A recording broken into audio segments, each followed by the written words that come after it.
A determined young maid accepts the most feared job in town, caring for the 3 mischievous blonde sons of a ruthless billionaire, notorious for making every employee quit before the day is over. What she doesn't expect is to uncover a calculated scheme to use them as pawns in a custody battle and public image war. Between childish sabotage and suffocating rules, she wins the boys' trust and gathers evidence that could turn the tide. But exposing the truth might cost her both her job and her safety. Watch now to see how one maid turned fear into strength and changed everything forever. But before we dive in, don't forget to subscribe and hit the like button. I took the job because the city had already taken almost everything else from me. My savings, my rented room that smelled like reheated onions and old radiator dust, my pride after a string of interviews where managers smiled with tight lips and murmured that I was overqualified, or not the right fit, as if capability were a crime. The listing said live-in caregiver needed for 3 young children. Competitive pay. Confidentiality required. And the agency whispered the name that made other candidates hang up on the spot. Hawthorne.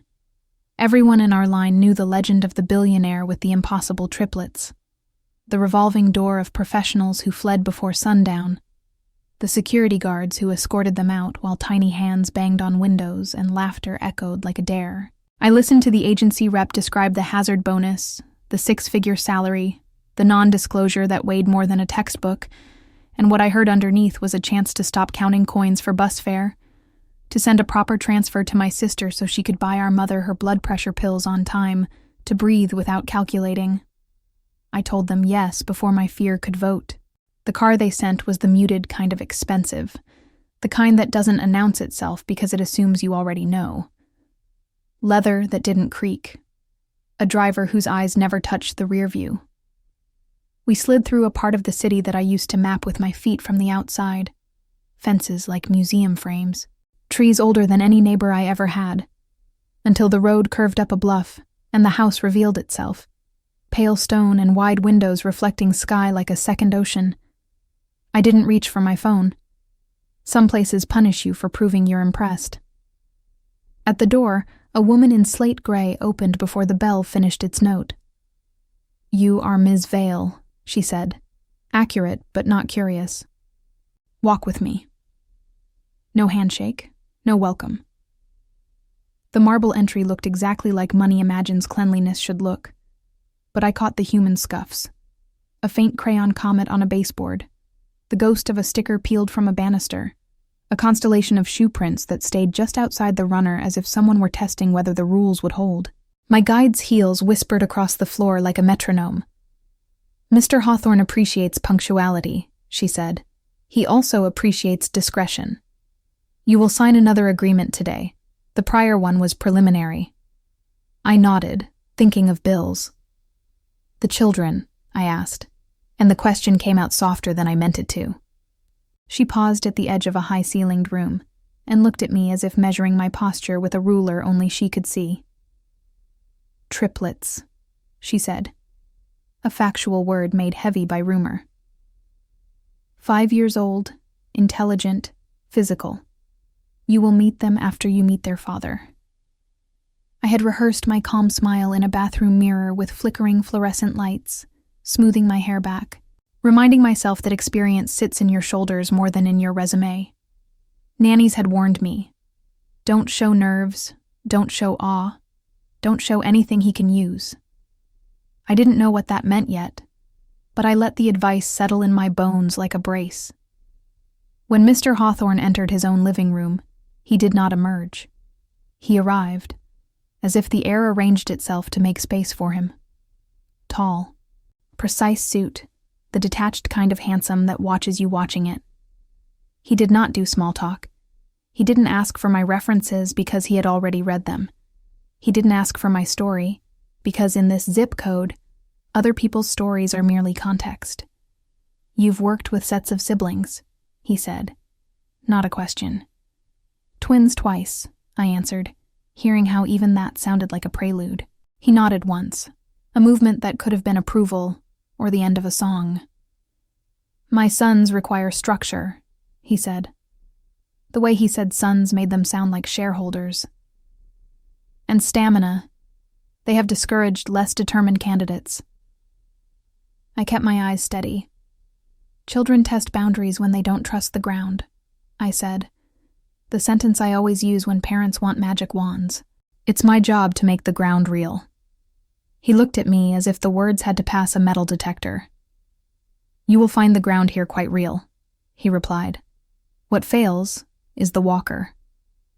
I didn't flinch outwardly, but inside, a small, stubborn spark kicked awake. I wanted this job because I needed it, yes, but also because something in me bristled at the idea that care is a commodity and caregivers are disposable packaging. If a house ate people, I wanted to learn its appetite and refuse to taste like fear. He led me to a long table where documents lay like a test I hadn't studied for. Clauses stacked on clauses. Privacy, property, propriety. I signed. My name looked smaller than it usually did. A door at the end of the room cracked open then, and I heard it before I saw it.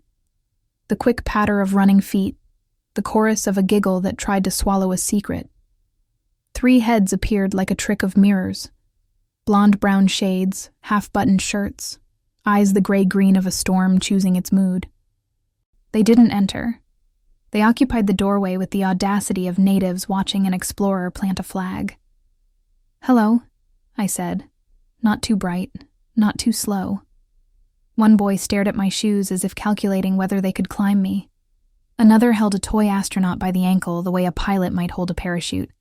The third met my gaze with a frankness that felt like a test and a dare.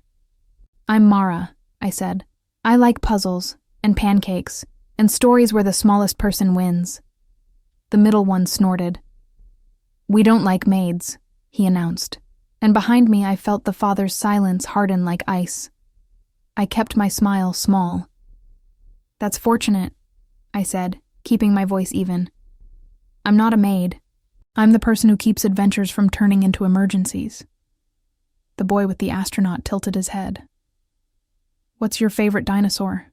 He asked, which I recognized as a credential exam dressed in childish clothes. The one that learns how to swim so it can cross to the island with the best berries, I said, inventing a species because facts aren't always welcome at introductions. He made the face of a judge who hears a creative defense. Okay, he said. But we don't have an island. Not yet, I said. Do you? Their eyes flicked to one another, a secret language I would need to learn if I wanted to survive, then back to me.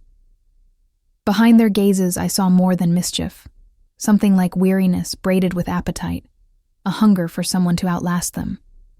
Mr. Hawthorne cleared his throat, a sound that reassembled the room.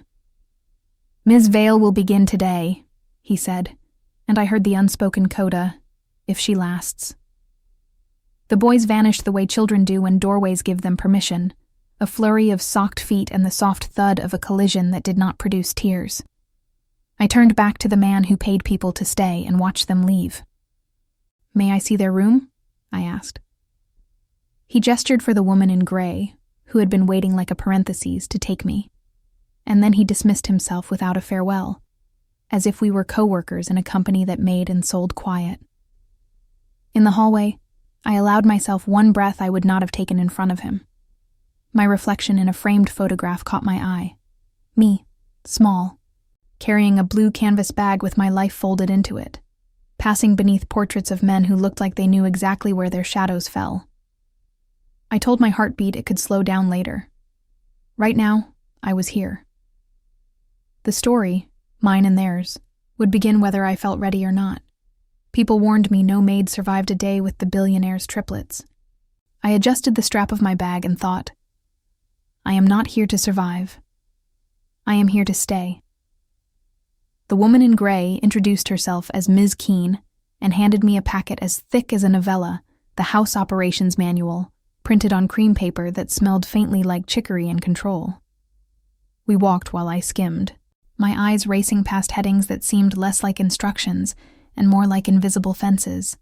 Quiet hours, corridor conduct, communication hierarchy, eye contact with primary, proximity guidelines, dietary protocols, incident language, approved and unapproved. A rule said no singing in the family wing after 6 p.m. Another said all doors must remain half open unless a hawthorn closes them. Another that any conversation with the press, neighbors, or delivery personnel constituted a breach terminating employment. At the bottom of a page, any attempt to negotiate rules is an admission of misalignment. Ms. Keene's heels made tidy staccato in the hallway as if underscoring the text. "Cameras in common rooms only," she said, gesturing at lenses tucked into crown molding like dark pearls. "Microphones do not record audio. They are presence sensors for security." The sensors blinked as if disagreeing. I kept my face neutral, a skill born from years of being the least powerful person in the room and needing to look like furniture. "I'll adapt," I said. "The boys?" She did not soften. "They prefer the name captains," she replied, as if we were boarding a ship that sailed mainly by storm. "They nap after lunch if they have been persuaded. They will test you. You must not be surprised." Through a glass door we entered a courtyard framed by hedges clipped so precisely they looked drawn. A groundskeeper raked gravel into perfect ripples that the wind immediately erased. A Sisyphean meditation that told me everything about this house's relationship to effort. "No maid has survived a day here," Ms. Keene said, as if reciting a weather report. "Most leave before sunset. The gentleman in security will escort you at your request." She did not say if the request had to be verbal. The manual added itself to the weight in my arms.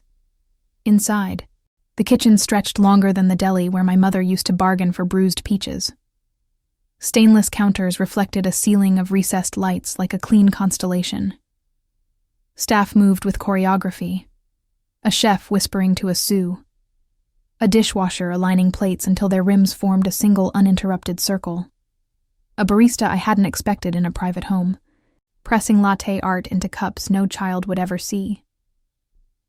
"Your meals are taken standing unless invited to sit," Ms. Keene informed me, pointing to a slim counter near the door that looked like a punishment disguised as furniture. A man in a black polo with an earpiece stepped through a separate entrance, glanced at me, then lowered his gaze back to a tablet. "That's Miles," she said. "Security. Protocol says we do not discuss security." Protocol had a lot of feelings for something allegedly not alive. We reached the staff corridor and she stopped before a door marked with a brass plate engraved Vale, Mara, as if the house had already etched me into itself to make it easier to erase me. The room beyond was immaculate and unlived in. A bed with hospital corners, a wardrobe ready to judge, a window with a view of the driveway where cars came and went like punctuation marks. On the desk lay a bracelet with a small black rectangle. "Your badge," Ms. Keene said. "It opens assigned doors and logs your time. Staying past your shift requires authorization. If you deviate from mapped zones, the system pings the control room. Nothing personal." Nothing here was personal except the consequences.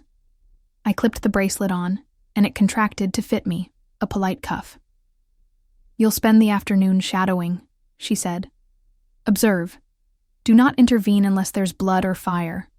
I find that rule clarifies most situations." I did not ask whether tears qualified. We moved again, and if the house were a body, we were skimming its veins. The family wing smelled like linen and an expensive candle pretending to be a forest. At the end of the corridor, laughter ricocheted, then the slap of a ball against a wall, and then a crash that made every adult muscle in me tense. We turned the corner to see a vase, something pale and slender and surely insured, tilted on its side like a swan that had decided to nap. The triplets stood around it in a three-point stance of innocence, hands behind backs, eyes bright with the crime of observation. "Captains," Ms. Keene said smoothly. "This is Ms. Vale. She will assist your schedule today. Not take care of, not play with, not keep alive. Assist your schedule." I knelt to reduce the altitude between us. The boy with the astronaut from earlier now wielded a rubber ball with the focus of a pitcher. Another boy, freckles dusted across his nose like someone had splashed him with sunlight, watched me with clear curiosity. The third, the one with storm eyes, yawned as if bored by introductions that did not include sword fights. "We didn't break it," Freckles said, voice righteous. "We changed its angle." "Angles are powerful," I agreed. "So are floors." The pitcher smirked. "You talk like school," he said, as if accusing me of arithmetic. "I talk like someone who respects gravity," I countered. Ms. Keene checked her watch in a gesture I began to understand was her version of applause. "Snack," she announced, and the captain scattered toward the kitchen where fruit already waited in color-coded bowls. As we followed, she pitched her voice very slightly toward me. "Tip. Never chase them. Walk. Children run toward what runs." I filed that under wisdom I could actually use. In the kitchen, the choreography faltered around the triplets the way birds swirl when a kite dives through their pattern. A plate of sliced mango appeared and vanished. A glass of milk tipped and righted itself. The barista's latte art became a frown at his own superstition. I stood close enough to intercept, but not close enough to crowd, aware of the camera lens humming like a fly beyond the ceiling molding. Miles, the security man, lingered in a doorway pretending to examine a thermostat. An older housekeeper, with kind eyes that kept their kindness behind a locked gate, brushed past me and murmured, too low for anyone but me to catch, "Don't let them see you breathe fast." Like most useful advice, it sounded like a proverb. The belittling started with a smile. A woman in cashmere I hadn't met glided in, glanced at me, then at the mango, then back at me as if I were the cause of soft fruit. "New?" she said, and did not wait for an answer.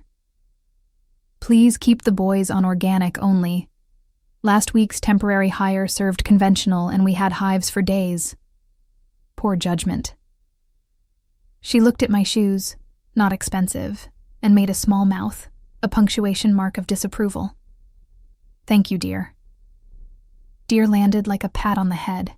Before I could look away, Mr. Hawthorne appeared, not so much entering as arriving again, trousers pressed with surgical accuracy, tie that cost what 2 months of my mother's medicine cost.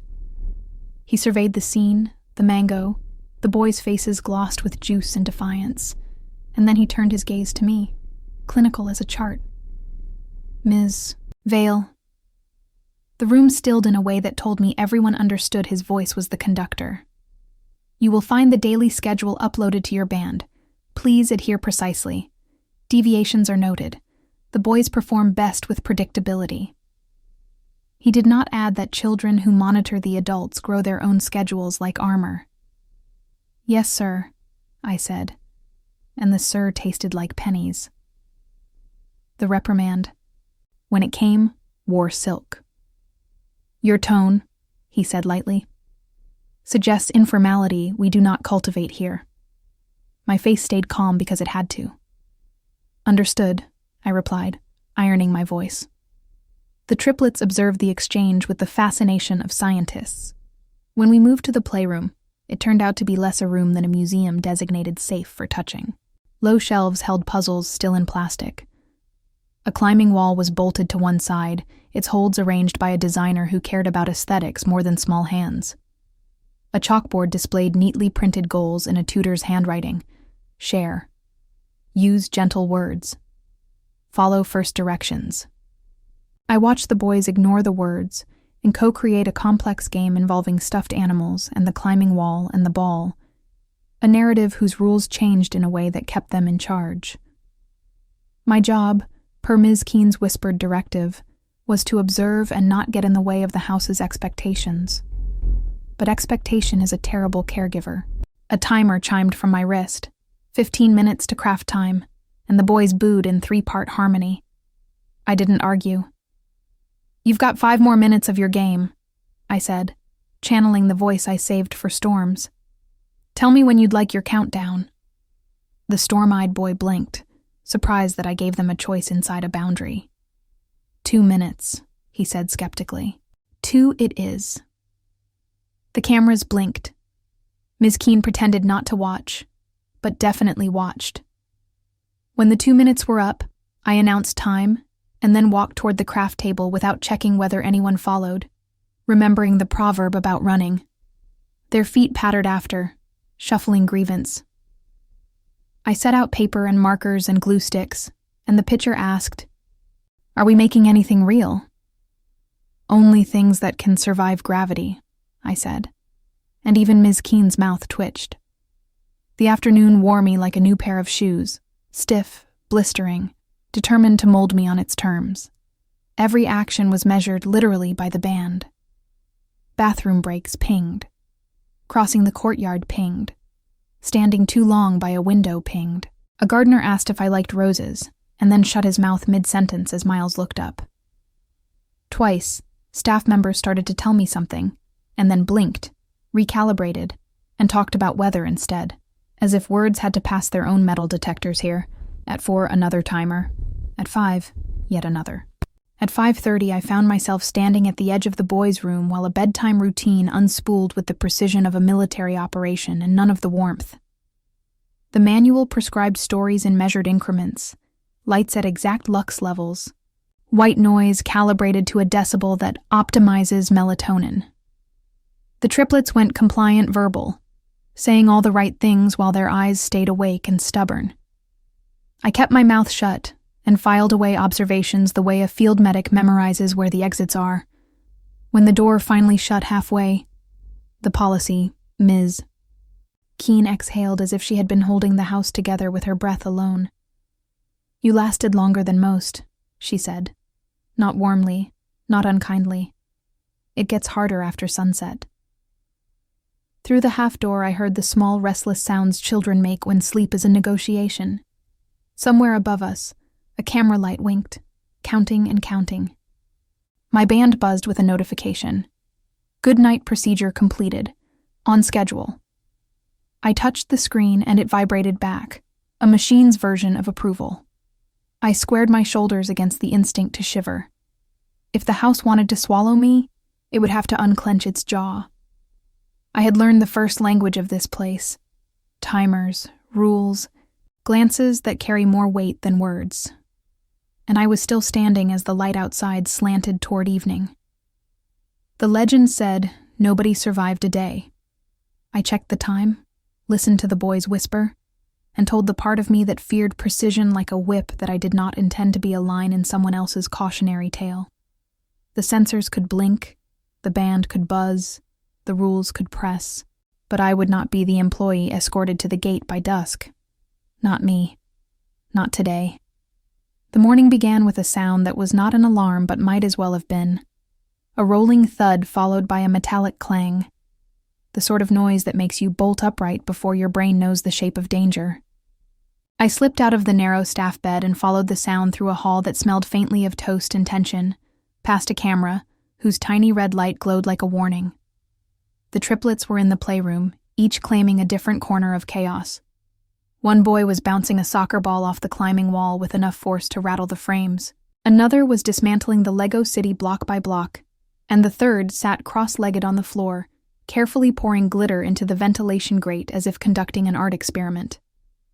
"Good morning," I said, but my voice had to fight to be heard over the soundtrack of destruction. They barely glanced at me, eyes shining with a kind of unspoken competition. Who could make the most trouble before an adult intervened? I remembered Ms. Keene's advice about not chasing, so I didn't lunge for the ball or the glitter. Instead, I sat on the floor, cross-legged at their level. "Who's captain today?" I asked, and that earned me 3 puzzled looks. "A ship needs a captain, otherwise you're just sailing in circles," I added. The glitter pourer stopped mid-sprinkle. "We take turns," he said warily. "Then maybe today's captain can tell the others the mission," I replied. There was a pause, the kind children give when they're deciding if you're worth the effort, and then the boy with the ball declared, "The mission is to make the tower fall without touching it." He pointed at a stack of giant foam blocks in the center of the room. I raised an eyebrow. "Sounds like a challenge for physics," I said, "not chaos."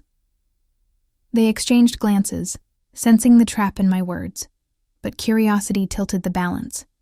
I suggested using the soccer ball from different distances, testing how hard to kick without toppling the whole thing. Within minutes, the glitter was forgotten, the Legos abandoned, and all three were measuring and cheering as if we were on the same team. It was only when Miles appeared in the doorway, earpiece in place, that I realized how intently we were being watched. "Breakfast," he said, voice flat. In the kitchen, the triplets reverted to mischief, hiding utensils, refusing to sit, asking the chef for things they knew weren't allowed. Sugary cereal, whipped cream straight from the can. The chef's patience was fraying, and I could feel the staff collectively bracing for the usual morning mutiny. But instead of issuing orders, I knelt by the table and lowered my voice. "I heard the captains only eat if they have their special spoons," I whispered loudly enough for all three to hear. "The ones that make the food taste like treasure." The idea landed instantly. They started searching drawers, opening cupboards, racing to find something, anything that could serve as a special spoon. I slipped the real utensils into their hands when they weren't looking, and they settled into their seats as if nothing unusual had happened. The chef gave me a look that was half gratitude, half disbelief. After breakfast, the schedule on my band buzzed. Educational hour. The tutor, a stern woman with a voice like a metronome, arrived and immediately began dictating the day's lessons. The boys groaned and slouched, but I noticed they were quick with answers when the questions involved strategy or solving problems, anything that could be turned into a game. During a break, I found a chess set on the shelf and set it up, offering to teach them an unusual variant where knights could teleport. It was enough to hook them for the rest of the lesson, even if the tutor shot me a glare for interrupting her flow. By midday, I understood the heart of the chaos. The triplets weren't just misbehaving, they were defending themselves. Every adult before me had been another intruder in their fortress, someone to push away before they could leave on their own terms. The mischief, the sabotage, it was all armor. At lunch, I tried sitting at their table instead of the staff counter. This broke at least 2 house rules, and I could feel the cameras catching every frame. But it also broke something in the boys. The need to act like little generals in a war. They started telling me stories, half-truths and riddles about a mother they never named directly, about a backyard that used to be fun before the rules came. I asked quiet questions, never pressing when their voices faltered. It was during dessert, 2 slices of melon, that I saw the first sign of real trust. The storm-eyed boy slid his plate toward me without a word, sharing his last piece, an unspoken gesture that felt like an opening in a wall. But the moment was short-lived. Mr. Hawthorne entered, scanning the room like a commander inspecting troops. His eyes flicked from the boys to me, then to the clock, and I could practically hear the unspoken rebuke. "You are off schedule." I stood, smoothed my apron, and let him take over. But inside I marked the shift. The boys had let me in, just a fraction, and that meant the game had changed. I was no longer just a placeholder adult in their day. I was becoming part of the story they might actually want to keep. The shift from demanding employer to cruel examiner happened so cleanly it feels rehearsed. On Tuesday morning, there's a new agenda on my wristband labeled Assessment Week, and when I walk into the kitchen, Mr. Hawthorne is already there in an immaculate suit, a stopwatch nested in his palm like a pet he intends to feed. "Care is measurable," he says to the room at large, which includes the chef, Ms. Keene, Miles, and, unfortunately, the triplets. "We will quantify what has previously been left to improvisation." He tilts his chin toward me. "Begin." The boys are still in pajamas, hair pointing in 3 directions, attention drifting like dandelion seeds, and I understand he means begin the morning routine while he times me like a lab trial. I steady my voice and move through dressing, washing, coaxing teeth brushing from mouths that would rather negotiate treaties than spit toothpaste, and he clicks the stopwatch with the small satisfied nod of someone clocking laps. When one boy falls still because his sock seam feels Wrong, wrong, wrong. I kneel to smooth it and let him breathe. And that's the first public scolding. Inefficiency, Mr. Hawthorne says, as if I've broken a law. 2 minutes to resolve an avoidable compliance issue. Do not validate non-compliance. The boy's eyes flick to mine, then to his father, then to the floor, and I can almost see the word non-compliance etching itself where a 5-year-old's feelings should be. Breakfast becomes a speed test disguised as nutrition. Plates slide down the counter like we're in a diner that charges by the minute. When one child reaches for water with his left hand, Mr. Hawthorne corrects him for crossing the vector of service. When I seat myself at the boys' table, because that's where children learn to eat, he clears his throat and gestures to the standing counter designated for staff. Boundaries, he says pleasantly, which somehow hurts worse than if he had shouted. The staff perform the mime of not looking. The boys stare openly. After breakfast, a consultant I've never met arrives with a thin smile and a thicker tablet. She introduces herself as Dr. Laird, Developmental Optimization, and she trails me through educational hour, taking notes so rapidly I wonder if she's writing a novel. Mr. Hawthorne instructs her to conduct spot audits. In practice, this means she pauses my play to request demonstrations. Please model a de-escalation protocol for sibling conflict over a contested object. Ever obliging, Miles has already hidden the astronaut under his jacket. The storm-eyed boy realizes it's missing and soundlessly begins to disintegrate. I move slow, narrating my steps for the consultant because that's what this theater requires. Coaching breaths, naming feelings, offering choices, the work that looks like nothing until everything works again. The stopwatch clicks. Your latency to verbal boundary was high, Dr. Laird murmurs to the man who signs her checks. He nods, satisfied that even consolation can be graded. At 10, there's an emergency preparedness drill.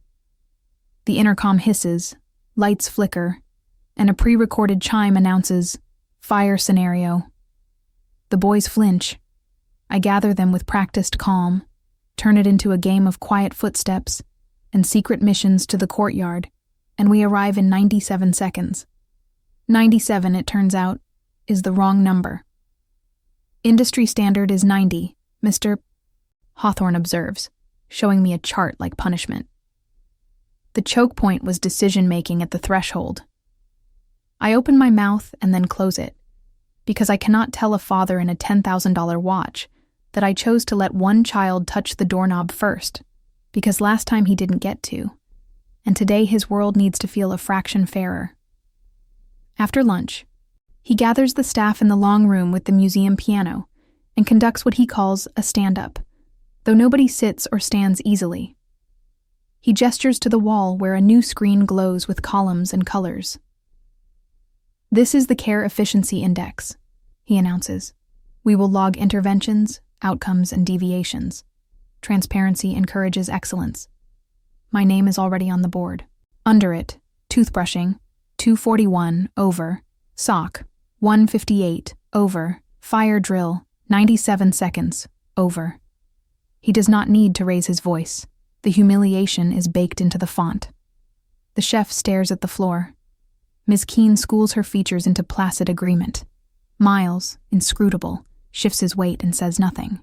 The boys, who have been shepherded in under the pretext of learning how teams work, absorb it all with hungry eyes. I feel my spine grow hotter than my face. Questions? He asks. I manage. Do you have metrics for relational trust? For self-regulation without prompts? For reduced night wakings after we add predictability? He smiles like a judge who appreciates a good defense before issuing the same sentence. In time, he says. For now, we address the low-hanging fruit, time on task. The afternoon becomes a triathlon with invisible judges. Shoe tying is timed. Transition from play to reading is timed. Even joy is interrupted by the click of the stopwatch. When I slow to let them narrate their drawings instead of dragging them to phonics, I get a gentle surgical rebuke. Process drift. When I correct one boy's wobbit without shaming him, just modeling the R, he notes insufficient repetition cadence. When one trips and skins a knee, I take the necessary 2 minutes to clean and bandage it, and whisper the story of a brave explorer who earns a scar, and that evening I find a notation in the system. Injury, cause, supervision lapse, remedial training required. At snack time, he devises a pop quiz. Allergen protocol, he says abruptly, holding up a jar of peanut butter like contraband. I recite the house policy from memory because I have been memorizing. He still finds a clause I supposedly inverted and turns the correction into a tiny lecture about precision at the scale where lives are measured. The boys sit quiet, faces tense, like witnesses learning the price of error. At 4, I'm summoned to his office, a room with more leather than kindness. He gestures to a chair that is deliberately lower than his. "You're here to be excellent," he says, polite and pitiless. "Not merely good? I can hire 100 good. Excellence has edge. You smooth the edge." I keep my hands still in my lap. "Children require softness to risk growth," I answer. "Edges cut." He considers me as if I'm a flawed product returned within warranty. "You confuse affection with performance," he says. "We have lost too many hires to indulgence." The word hires bumps against the word children and makes a sound I can't unhear. When I leave, my wristband pings with a document titled PP, Performance Improvement Plan. Bullet points specify targets: reduce routine variance by 30%, increase directive compliance to 95%, eliminate negotiated boundaries. Failure may result in separation. Separation, not firing, because nouns in this house are wrapped in silk. Back in the nursery, the boys have constructed a fort out of blankets and contraband chair cushions. I crouch beside their doorway and whisper, "Inspection in 3 minutes." And instead of tearing it down, I ask them to brief me on the fort's purpose. "It's for hiding from timers," one says. Another adds, "and from faces that don't smile with their eyes." My throat tightens. We compromise. A fort that becomes a reading tent with a lamp that will not set the house on fire. It takes 5 extra minutes. The stopwatch finds us anyway. "Unapproved structure," Ms. Keene says softly, standing in the doorway, eyes apologizing while her mouth delivers the policy. "Please return furniture to issued positions." The boys watch to see if I will scold them to save myself. I won't. I help them carry cushions back with ceremony, turning it into a parade. We sing under our breath because the manual forbids singing after 6. When bedtime comes, he observes again, a silhouette in the half-open door. I tell a story within the rules. No monsters, no mothers. Nothing that might make someone ask a question I can't answer. And I slow my cadence to match their breath. One drifts first. The others follow like tide. I don't check the clock. His verdict arrives in the hallway, low enough to be intimate and loud enough to be a lesson. "Do not improvise narratives," he says. Adherence to approved script ensures consistency. The impulse to defend myself rises, then falls. This is not a conversation. It's a test with retroactive answer keys. "Understood," I say, because survival sometimes borrows the word until justice can afford it. As I pass the kitchen later, I hear laughter that dies when I enter. The barista freezes mid-swirl. The dishwasher studies a plate with religious focus. Ms. Keene hands me a printout of my scores, as if it's a report card for a grown woman who spent the day keeping 3 children fed, clothed, alive, and occasionally happy. The numbers glare. The column titled Improvement Notes includes phrases like reduce warmth creep and assert authority earlier. I fold the paper very carefully so my hands don't shake. In my small room, the window shows the driveway lamp smearing light across wet stones. I've been pushed toward a cliff with velvet ropes. Every rule is calibrated to make me either harden into someone the boys will hate or soften into someone the house will punish. He has made my care a spectacle, my mistakes a currency, my presence a countdown. I lie on the narrow bed and stare at the ceiling until the shapes turn into maps. I tell myself quietly that I am not here to win his stopwatch. I am here to win their trust. The clicks can measure minutes, but they cannot measure meaning. The trouble, as sleep evades me, is that men with stopwatches usually write the stories everyone else has to live. Not this time. I promise the dark. Not if I can help it. The clue arrives disguised as sweetness. Midweek, the boys begin referring to Prize Day in a whispery code that isn't theirs. And a new jar appears on a high shelf in the kitchen labeled Tokens in a tidy adult hand, the kind that writes checks. Tokens, I discover when I accidentally stand too close, are slick gold discs stamping a hawk in flight. Hawthorne-branded rewards for something unnamed.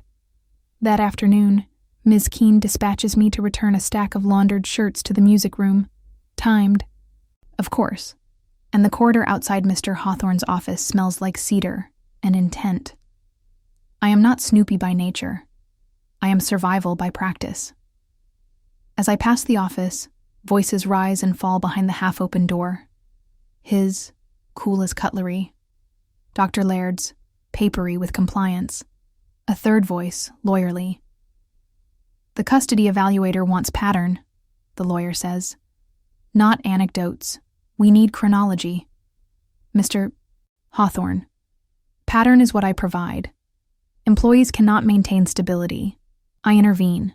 Children require my structure. Dr. Laird, if we can document one more separation before Friday, you'll demonstrate an unstable care environment absent paternal governance. Judges favor predictability. The words land like cold beads on my spine. Custody, Friday, document one more separation. And before I can retreat, the air shifts. The conversation stops. The silence turns its head toward me. I slide into the music room, shirts in my arms, heart in my throat, and pretend that Schumann on the piano has me entranced. When the office door opens, I am arranging collars into obedience. Mr. Hawthorne passes with Dr. Laird. Neither acknowledges me. Both carry the mood of a climber who has just hammered a piton into rock. 10 minutes later, the triplets are summoned to the garage, a place that smells like leather and horsepower and adult decisions. I should not be there. But the boys forgot their sweatshirts, and I am an employee whose job is, in theory, to keep them warm. I follow the sound of voices down the back stairs and stop when the concrete underfoot cools the air. I do not need to see to hear. Captains, he croons, and he only uses that word when he wants them to perform. We have a mission. Daddy needs your help to show the judge that some helpers are not yet steady. A child's hesitation. Like training wheels? One asks. Small. Exactly, he says. Sometimes the wheels wobble. The judge needs to see the wobble so Daddy can pick bicycles that go straight. There's the rattle of something, a jar lid, and the thin clink of metal. These are tokens, he continues. For each flag you help me see this week, you earn one. Flags are when a helper doesn't follow directions or makes Daddy fix the problem. You know what flags look like. Another voice pipes up, eager for rules because rules are love in this house. Do we tell you when she messes up? No, he says smoothly. You don't have to say anything. Just help the truth be visible. Test the plan. For example, if she says bedtime at 7, you keep playing. If she asks nicely, keep playing. If she asks twice, you say she's scary. If she raises her voice, that's a flag. If she leaves the kitchen without checking the stove, even for 1 minute, that's a flag. If she forgets a backpack, if she takes longer than last week to get shoes on, if she lets you build forts that stretch beyond the rug, flags, flags, flags, do you understand? The smallest sound, breath-catching, loyalty cutting against bewilderment. Will we get in trouble? Not if you're brave, he assures, and the coin clink answers the question of what bravery buys. What do we get? Asks the practical one. His smile arrives in my imagination like a knife wrapped in ribbon. We get an island, he says. Daddy closes a deal next month. We'll go to Horizon K, 3 days, helicopters, sleeping in a glass room above water, and... He pauses, angling the hook with the care of a surgeon. I will give each of you 5 minutes in your mother's studio, alone. I bite the inside of my cheek so hard I taste iron. The studio has been a legend in our quiet hours. A room at the end of a locked corridor that smells like turpentine ghosts and the life the boys lost. 5 minutes is not time. It's a sacrament. A child's voice turns to a whisper made of ache. We're not allowed in there. Rules can be bent when there is trust, he answers, and the word trust cracks like thin ice under too much weight. He keeps going, practical, brisk. One more thing. If Ms. Vale is very good, we wait. If she is not steady, we replace her. Replacing means Daddy protects you. Judges like that. Daddy's board likes that. 2. People think a man with a stable home is a man with stable leadership. Board. There it is. The second courtroom. The one with glass walls and portraits of founders. The one where family fortune is a leash. He is not only building a case for a judge. He is polishing a narrative for directors who would prefer a machine. Footsteps shuffle. A boy's sweater rustles. A small voice says, "What if we like her?" Mr. Hawthorne's answer is a smooth blade. You like Daddy more. The garage door yawns. A car hums awake. I press myself against painted cinder block and breathe shallow until the elevator dings. When silence returns, it isn't empty. It's loaded. I stand in the stairwell and let fury bloom hot and clear. Not the messy kind that gets you fired. The surgical kind that remembers everything. I cannot storm upstairs and accuse him. That would feed the story he's writing, emotional help, unsuitable for structure. I cannot tell the boys to refuse him. That would put them in a vice he designed. So I pocket 3 truths. He intends to manufacture my failure before Friday. He is bribing children with tokens and ghosts. He is running the same play for a board that wants optics, not outcomes. The rest of the day, the sabotage arrives with innocent faces. A backpack vanishes and reappears in the laundry chute. A favorite cup accidentally tips into the sink while the dishwasher runs, and I have to rinse soap from tears. A bedtime timer I didn't set mysteriously pops at 6:20, sending us into a sprint that ends with 3 boys wide awake at 8. Each moment is small enough to look like incompetence if you zoom in, and big enough to look like a pattern if you tilt the chart. The tokens rattle in my ears. I adjust by doing the opposite of frantic. I move slower. I narrate calmer. I count aloud and let them hear my breath. When one whisper lies, she yelled. Even though my voice never lifted, I say, I'm sorry it felt big inside, bub. Because in his nervous system it did. And that is the battlefield Mr. Hawthorne trespasses without blinking. I begin to feed the house a different kind of data. After lights out, I cross the courtyard to the staff entrance and find Miles half-shadowed, scrolling through cameras, eyes watching 12 screens and nothing at once. Don't, he says before I speak, because he is the sort of man who can predict people by their jawline. Whatever it is, not here. I swallow. Is the garage recorded? He doesn't answer, which is an answer. He taps a knuckle against the console labeled Sensors Only and leaves his finger there long enough for me to read the fine print no one else would let me see. Presence, audio override available to primary. Then his hand returns to his pocket. You want to know where it's quiet, he says to the air. Greenhouse fans drown ambition.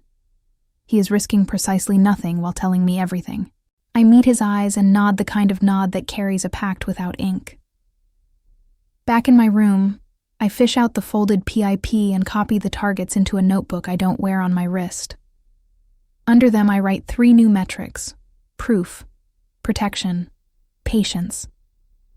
The nights here make a person think in triads.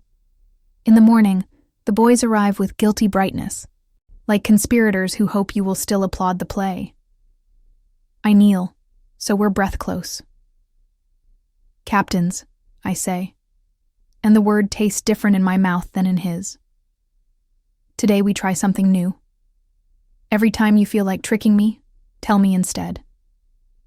You'll still get a treasure. Different jar. I set a plain mason jar on the table with 3 slips of paper inside. Draw a map of a feeling. Tell a secret memory. Choose the bedtime story. Bribery? Yes. But my bribes do not buy betrayal. They buy language. For an hour, tokens lose a little of their shine. There's still a judge coming Friday and a board watching through glass. There is still a father with a stopwatch and a plan. But now there is also me, 2 steps behind his script, writing in the margins he forgot to lock. He offered them an island and a ghost. I offer them a ground that doesn't move. And I start listening for the sound of a confession I will one day place, carefully, where the whole world can hear. Trust did not arrive like a parade. It seeped in through the seams of the day, the way warm water creeps between your fingers when you stop clenching your fists. I started by shrinking the moments that felt too big. Mornings became a ritual of 3 breaths at the threshold.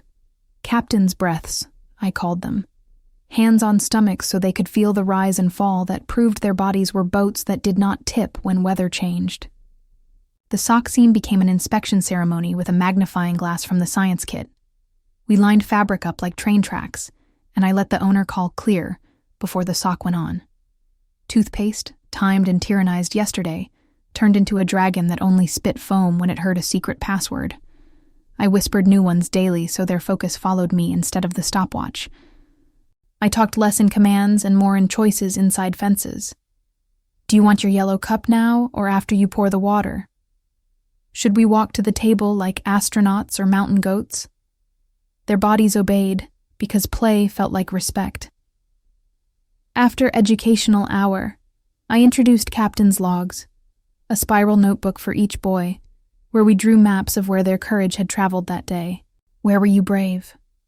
I'd ask. And if they said nowhere, I'd offer the tiniest victories. Sharing the window seat, saying help before the tears came, letting your brother touch the astronaut without snatching it back. We stuck paper stars on the map, never more than 3 because too many stickers turn pride into currency. The cameras blinked like polite skepticism. Ms. Keene watched and did not intervene. By the second afternoon, their questions sharpened into invitations. The storm-eyed boy asked if I knew any stories about the painter lady who used to live here, and he tried to ask it like trivia. I did not say her name because to name a vanished thing is to summon a courtroom, so I said, I know of a woman who taught canvases how to breathe, a story my throat held gently like an egg. I had collected fragments without snooping. Paint freckles on a denim shirt I found folded at the back of a linen closet. A recipe card for honey citrus pancakes written in a looped hand. A smudged thumbprint on a light switch in the studio hallway. And I told them about a character called the Map Maker, who made pancakes shaped like constellations, and named them after the days the boys didn't cry when the sky was loud. I told them the map maker had a jar labeled Drafts of Courage, where she dropped notes about the times she was messy and tried again. I told them the map maker once painted a sailboat on the closet wall, behind a row of coats, so she could see an ocean while she chose a dress. Their bodies stilled in the way children go still, when truth is smuggled in fable. How do you know? The freckled one asked, suspicious and hopeful in equal measure.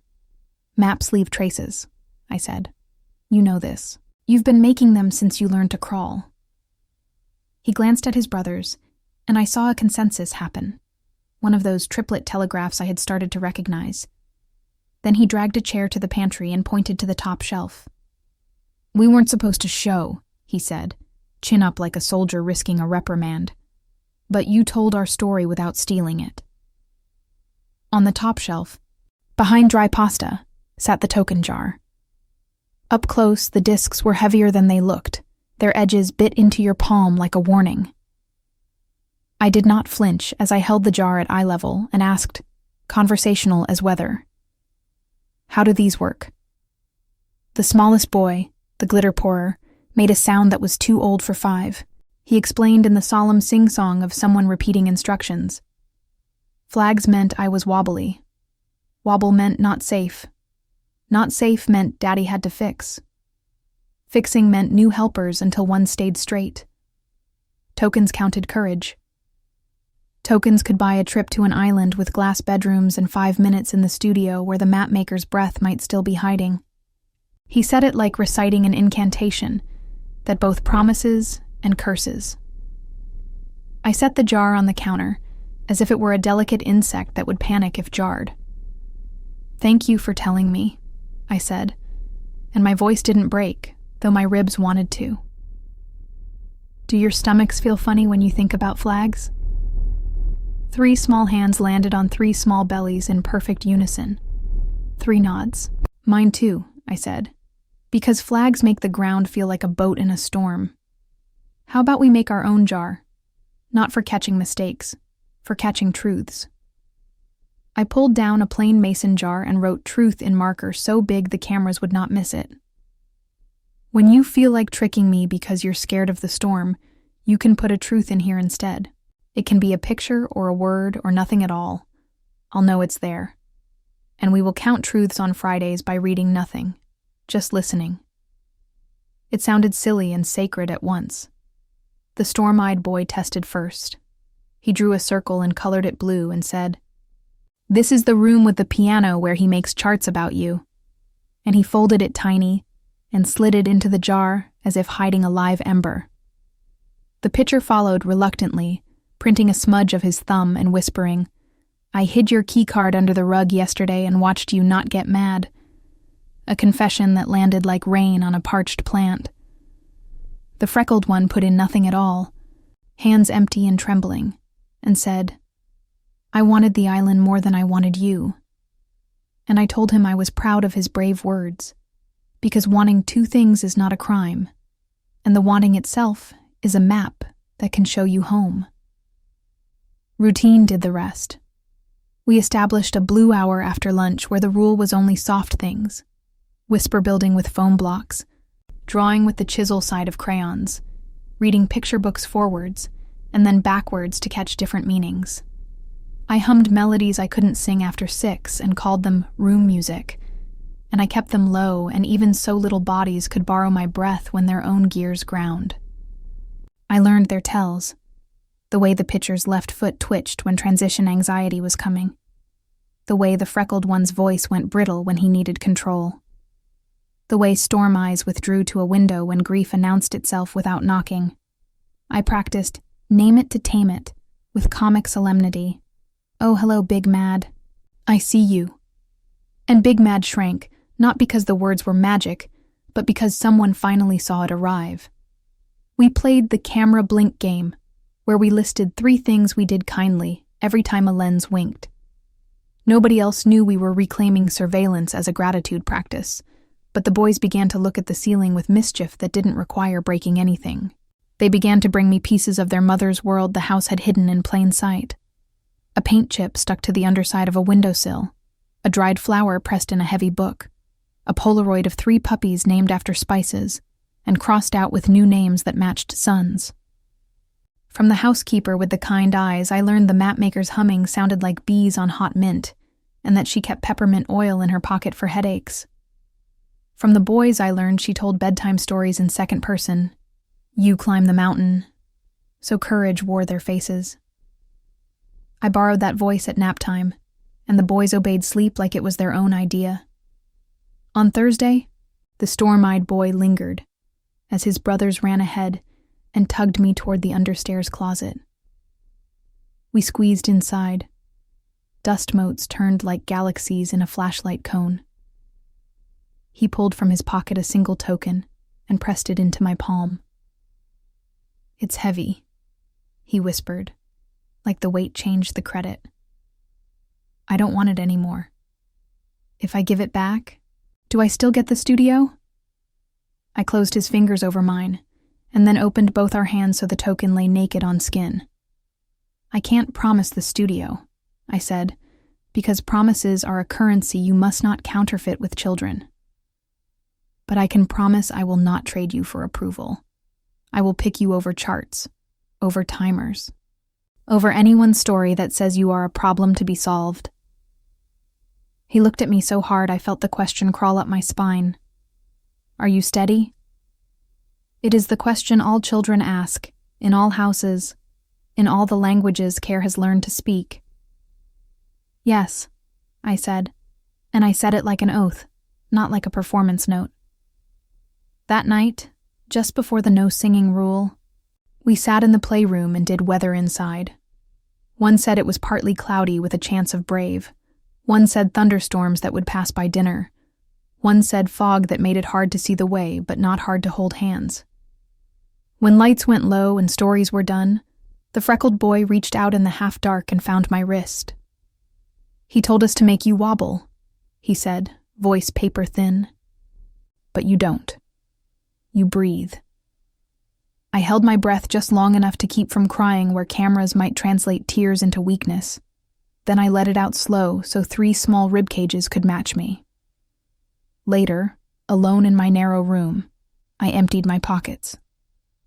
1 token. 1 peppermint-scented tissue the housekeeper had slipped me like contraband. 1 truth jar drawing of a blue circle that might be a piano room or a planet. I lined them up and understood that trust isn't a parade because parades end. Trust is a ritual you keep when nobody claps. In the morning, I found the token jar missing from the pantry shelf. In its place, a note in Mr. Hawthorne's hand. Inventory moved to office. Visibility matters. He thought visibility would keep him powerful. He forgot that secrets prefer glass rooms. The boys ate their melon slices and did not glance at the shelves. When the camera blinked, 3 small voices listed kindnesses in unison. We breathed. We waited. We told the truth. And a house that used to eat people had to swallow that. Friday morning began with the kind of stillness that feels wrong, as if the house had been holding its breath all night. The boys were dressed before I reached the nursery, their hair brushed too neatly, their shirts tucked with military precision. Ms. Keene stood in the doorway like a shadow stitched to the frame, her face politely vacant, which meant she knew something I didn't. My wristband buzzed with an unscheduled event labeled Evaluation, Primary Caregiver Conduct. At breakfast, the chef served identical plates of scrambled eggs, half a grapefruit, and toast arranged at perfect angles, the kind of symmetry that photographs well. Mr. Hawthorne sat at the head of the table, jacket off but cuffs sharp, reading nothing and looking at everything. The boys didn't speak unless spoken to, answering his questions with 1-syllable compliance, their eyes darting toward me in quick encrypted messages. At exactly 8:30, the kitchen door swung open and 2 women in dark blazers entered, carrying clipboards and the kind of expressions that turn people into exhibits. Family court liaison, one announced with a smile that was almost kind, and custody evaluator, the other added, as if titles could soften the work of judgment. Mr. Hawthorne gestured toward me with the grace of a man presenting a chess piece he planned to sacrifice. This is Ms. Vale, current caregiver. You'll observe her in the natural course of the morning. The boys were suddenly very still, and I understood. This was the manufactured wobble he'd been engineering, the day he hoped I'd slip, so the pattern looked like proof. We began with the walk to the playroom, and immediately small sabotages bloomed like weeds. The storm-eyed boy forgot his shoes and announced it only after we reached the stairwell, glancing at the observers to see if they'd note the delay. The pitcher accidentally dropped his water bottle down the hall so it rolled into the staff wing, a restricted area that would register as a breach on my band if I followed. The freckled one lingered at every doorway, asking elaborate questions about things he already knew, slowing the pace by invisible degrees. I met each trap with quiet pivots. For the shoe, I sent the storm-eyed boy ahead with his brothers and used my band to summon Ms. Keene to deliver them, narrating the handoff as team problem-solving. For the bottle, I crouched, called the pitcher back and said, "Let's see how far you can roll it toward me without crossing the line," turning the restricted area into a boundary game that made the observers smile. For the doorway delays, I answered with stories that folded into our lesson plan. turning questions into literacy points. Every move I made was deliberate. Calm voice, steady posture, no visible frustration. The cameras would see consistency. The observers would see rapport. By mid-morning, the sabotages escalated. During snack time, the freckled boy knocked over a full glass of milk, drenching my notes. The storm-eyed boy reached for the cleaning cloth, but instead smeared the spill wider, murmuring just loud enough for the observers. "She doesn't know what to do." The pitcher began stacking apple slices like dominoes, and then toppled them into the sink. 3 sets of eyes flicked to the clipboard. I knelt beside the table, looked each boy in the eye, and said, "You are testing my sea legs. I still have them." Then I handed each a clean cloth and made a game of rescue the table, timing their teamwork, cheering when they beat their own record. The evaluators wrote something. I couldn't read the handwriting, but I could read the set of their mouths, less skepticism than before. After snack, the accident came. The storm-eyed boy ran ahead in the hall and bumped a small side table, sending Mr. Hawthorne's platinum watch, a piece I'd only ever seen him wear in boardroom photos, clattering to the floor. It landed directly at my feet. I picked it up carefully, held it out to him as he stepped from the library doorway with perfect timing, and said, "This was on the floor. You'll want to check if it's working."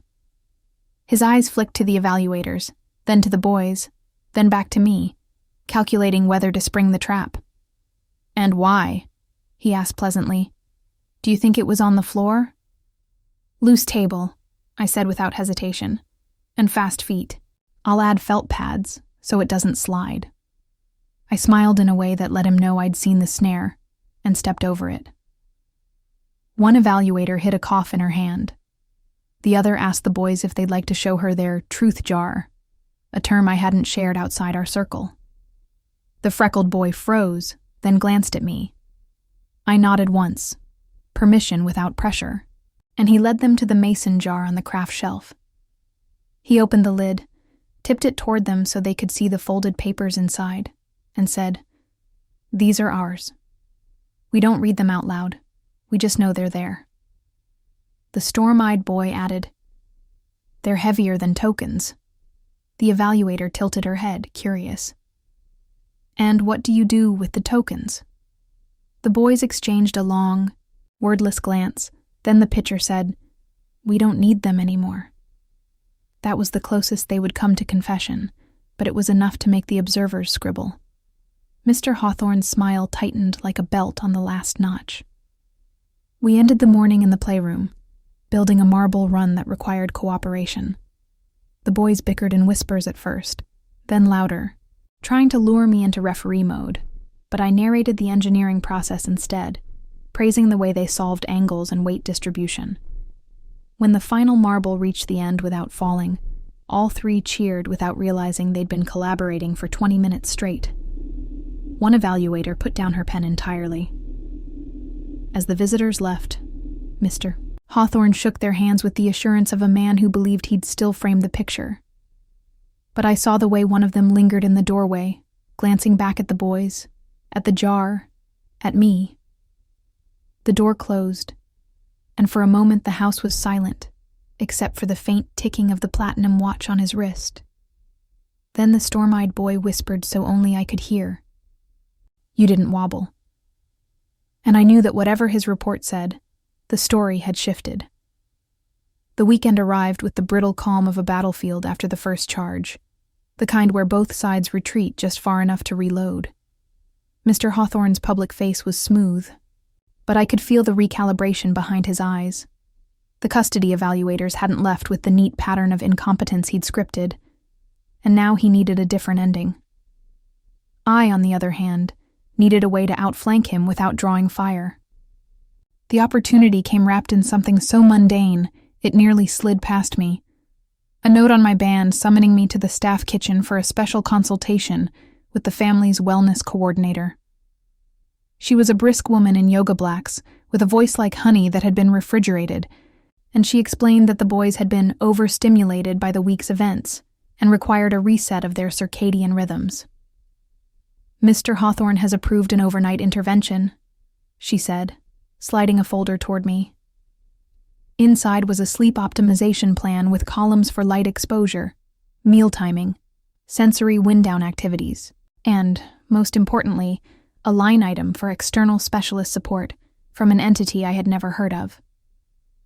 When I asked who would be implementing the plan, she smiled as if I'd misread the punchline. "You will, under the guidance of our consultant, tonight." She left without answering the question of who the consultant was, but the answer came an hour later when Miles found me in the greenhouse, misting the orchids that belonged to no one, but still demanded care. "You're the consultant," he said, handing me a plain envelope. Inside were 3 laminated cards, one with an official-looking seal that read, "Sleep Environment Specialist," one with the household's evening access codes, and one blank except for a single line in Miles's handwriting, "Greenhouse fans drown ambition." I understood immediately. This was my sanctioned return under a different title, a way to be in the boys' rooms after dark without tripping the system's suspicion. At 6 p.m., I presented myself at the family wing in a soft sweater instead of my usual uniform, hair loose, voice low. The boys looked startled to see me past the usual cutoff, then curious when I explained that tonight was Captain's Night Watch, a game where they would learn how sailors slept in shifts to keep the ship steady. We began with dimmed lights and bowls of warm oatmeal laced with cinnamon, followed by a quiet treasure hunt, where each clue led them to a sensory item for their night kits. A lavender sachet, a smooth stone, a small card with a story starter.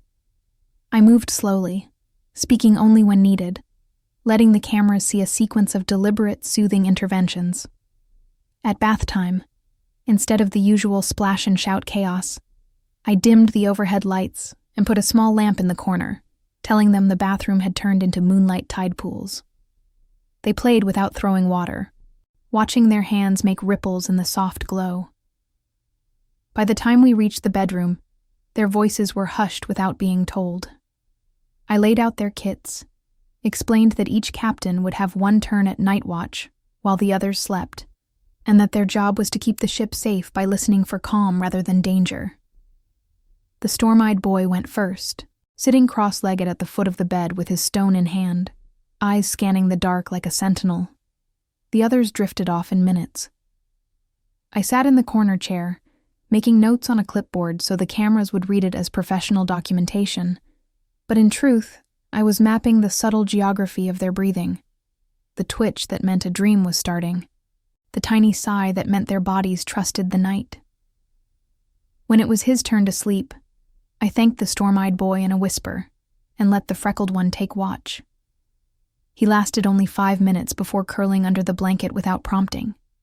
The pitcher never made it upright, dozing off mid-sentence. By 9:30, the room was a soft chorus of inhales and exhales. That's when I slipped the recorder from my pocket, the size of a matchbox, borrowed from the gardener who claimed it was for bird calls, and placed it under the edge of the rug near the boys' dresser. I had no intention of planting anything in their space for betrayal's sake. I wanted a safeguard, proof if Mr. Hawthorne tried another framing. The beauty of Captain's Night Watch was that it gave me a reason to enter quietly at intervals, adjusting blankets, checking the stone in each small hand. It also gave me plausible cause to intercept if he came to stage an incident. At 10:15, I heard his footsteps in the hall, deliberate, slow. He paused outside their door, then entered without knocking, wearing the kind of concerned expression that cameras love. "Everything steady?" he asked, eyes on me, voice pitched for recording. "Steady," I said, pointing to the sleeping forms. He stepped closer to the dresser, fingers brushing the top as if checking for dust, then crouched, not to look at the boys, but to slip something beneath the bottom drawer. I recognized the glint before the shape, his platinum watch. He straightened, gave me a nod as if satisfied with my vigilance, and left.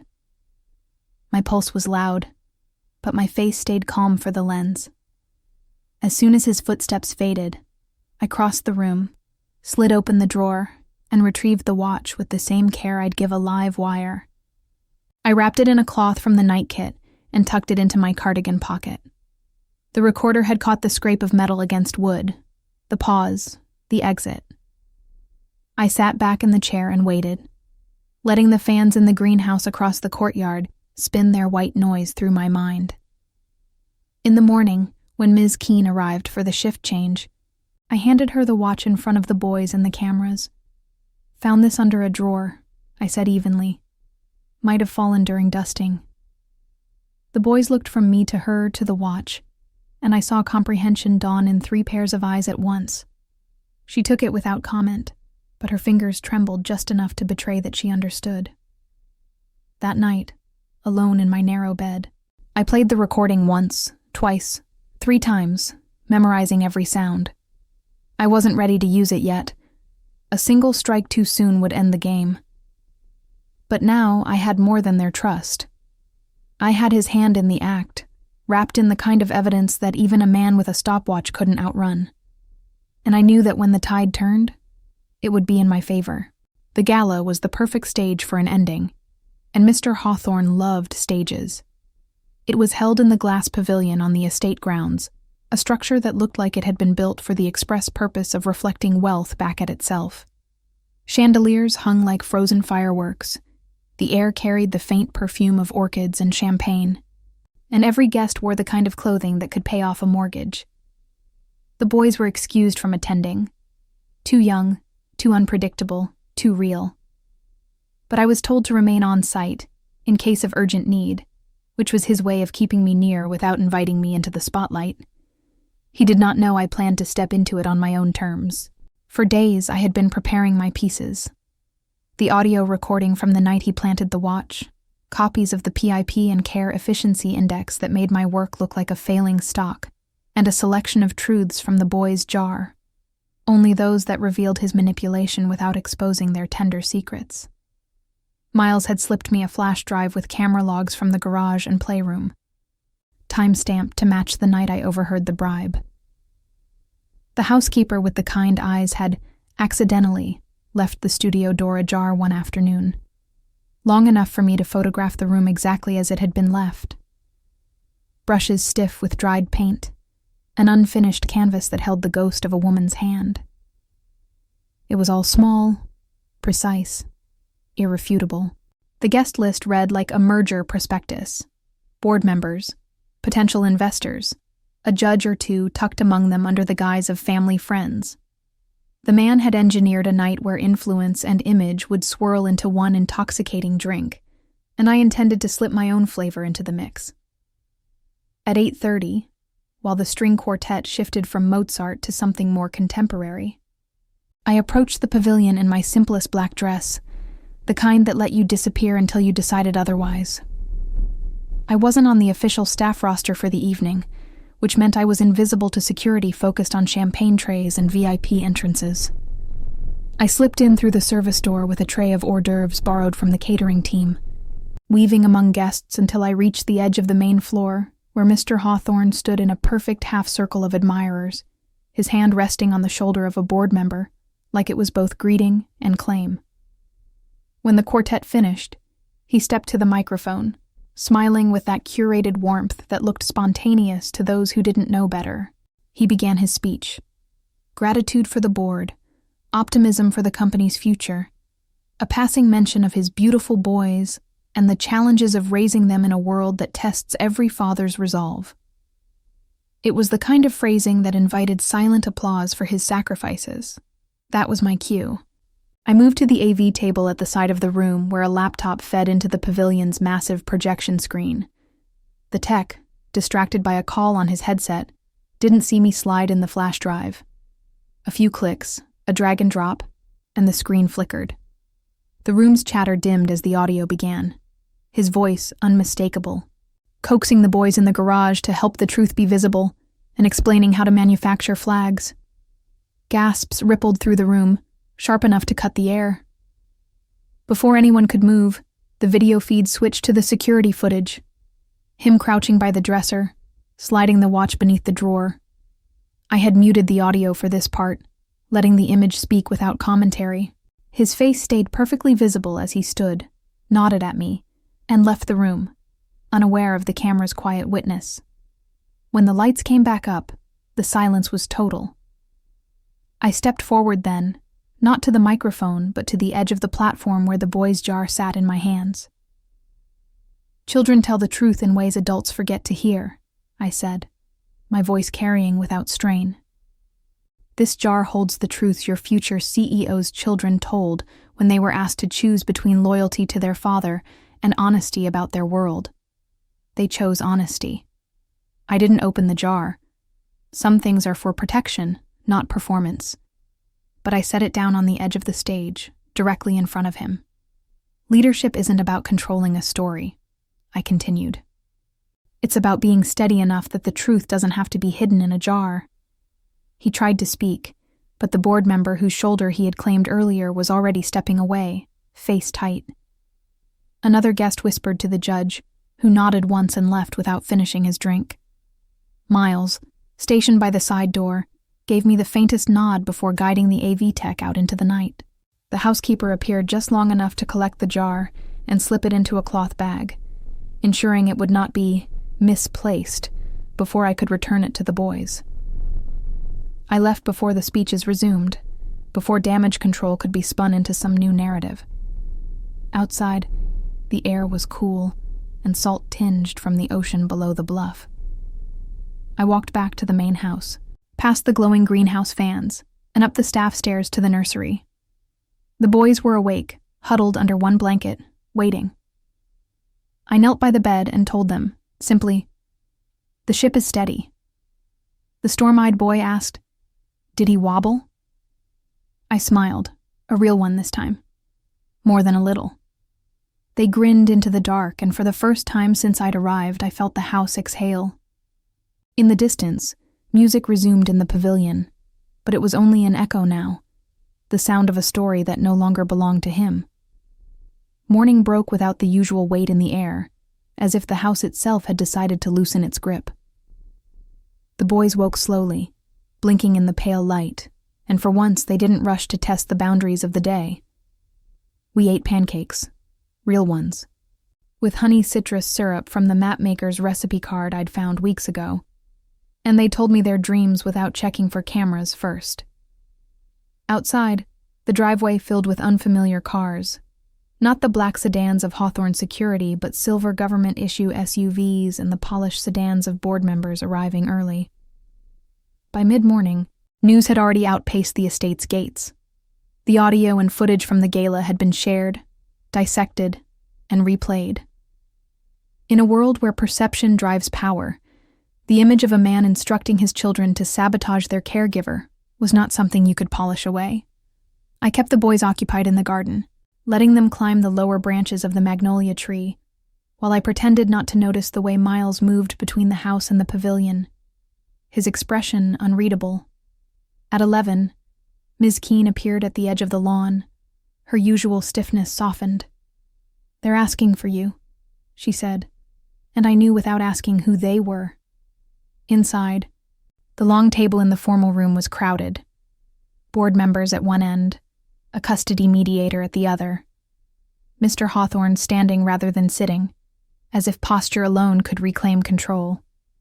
He looked at me with a faint, calculated smile, but I saw the tension in his jaw.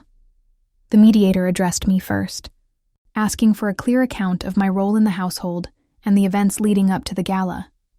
I spoke plainly, leaving out none of the facts, but also refusing to embellish. When I mentioned the truths in the boy's jar, I saw a flicker in the mediator's eyes, recognition that this was not just a workplace grievance, but a matter of what kind of environment 3 children were being asked to grow up in. A board member leaned forward then, fingers steepled. "This company's reputation relies on the perception of stability and ethical leadership," she said, her tone clipped. "The footage we saw last night, and your decision to share it publicly, was calculated." I met her gaze. It was protective, for the children, and for anyone else who works in this house. Another board member, older, with a face like a storm-weathered cliff, nodded slightly. "Calculated can also mean careful," he said. "We value careful." They excused me after that, and I returned to the garden where the boys were sprawled on the grass, drawing their own constellations in chalk. Not long after, the sound of suitcases rolling on polished floors echoed from the family wing. Mr. Hawthorne emerged with a single carry-on, no entourage, no farewell. He passed us without slowing, but the storm-eyed boy raised his hand in a wave that was neither mocking nor forgiving, just an acknowledgement that a chapter had ended. The black sedan took him down the driveway and out through the gates. In the days that followed, the house shifted. Rules remained, quiet hours, half-open doors, but they loosened at the edges. The cameras in the playroom stopped blinking, and the timers on my band were replaced with reminders I could set myself. The boys began building forts without glancing over their shoulders, and they argued less, their games less about sabotage and more about invention. One afternoon, the housekeeper handed me a small box wrapped in brown paper. Inside was the jar, still filled with folded slips, alongside 3 new papers, each in a different childish hand, each with the same word: stay. I placed the jar on the shelf in the playroom, not as a tool of defense anymore, but as a reminder that truth had been the bridge between us. On Sundays, we made pancakes from the mapmaker's recipe, pouring batter into shapes that sometimes looked like ships, sometimes like stars. The boys decided the game of captains was still worth playing. But now the mission was different: to keep the ground steady for anyone who needed it. I never told them the full extent of what had happened in that boardroom, or how close their world had come to tilting again. They didn't need the weight of that knowledge, not yet. What they knew was enough: that the ship had steadied, that their truths had mattered, that someone had chosen them over the stopwatch. And that was the moral I carried with me, too. In a house built on rules and image, the most subversive act was not rebellion, but the refusal to let cruelty define the story. Power might try to write the ending, but family, the kind you choose and the kind that chooses you, will always hold the pen if you keep their hands steady.